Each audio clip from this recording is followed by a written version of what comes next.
lakini mapenzi hayajui amri. Nyamisi alipata ujauzito kwa siri. Usiku wa mwezi mchanga, wazee wa ukoo wakagundua.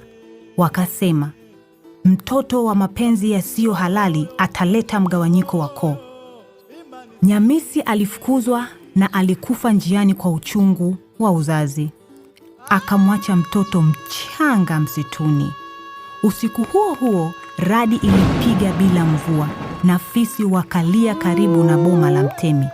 Wazee wakasema, laana imeshashushwa. Baada ya hapo, vifo vilianza kimya kimya.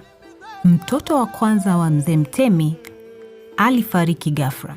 Kiongozi wa koo ya Warangi akang'atwa na nyoka ndani ya nyumba yake.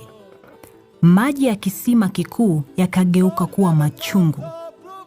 Mazengo alianza kuota ndoto, Nyamisi akimwangalia akiwa amembeba mtoto huku akisema, ulinipenda lakini uliogopa mila kuliko moyo.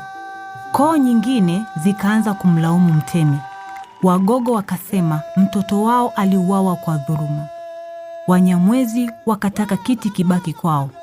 Vita vikaanza, si kwa mapanga tu, bali kwa uchawi, sumu na viapo vya damu. Ndugu akamgeuka ndugu, rafiki akamgeuka rafiki, na jirani akamgeuka jirani yake. Ukoo ukapasuka. Miaka 17 baadaye, kijana mmoja akatokea kutoka nyika za mbali. Aliitwa Mlongwa. Alikuwa na alama ya kuzaliwa sawa na ya mzee Mazengo. Alizungumza lugha zote za koo bila ya kufundishwa. Alipofika kwenye mti wa mizimu, ardhi ilitetemeka. Wazee wakajua mtoto wa Nyamisi amerudi. Mlongwa hakutaka kiti cha enzi. Alisimama mbele ya Mtemi Mazengo akitaka ukweli.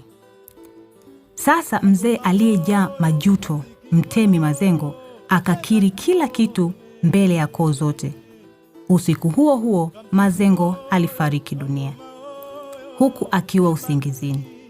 Hakukuwa na jeraha, lakini uso wake ulikuwa na machozi.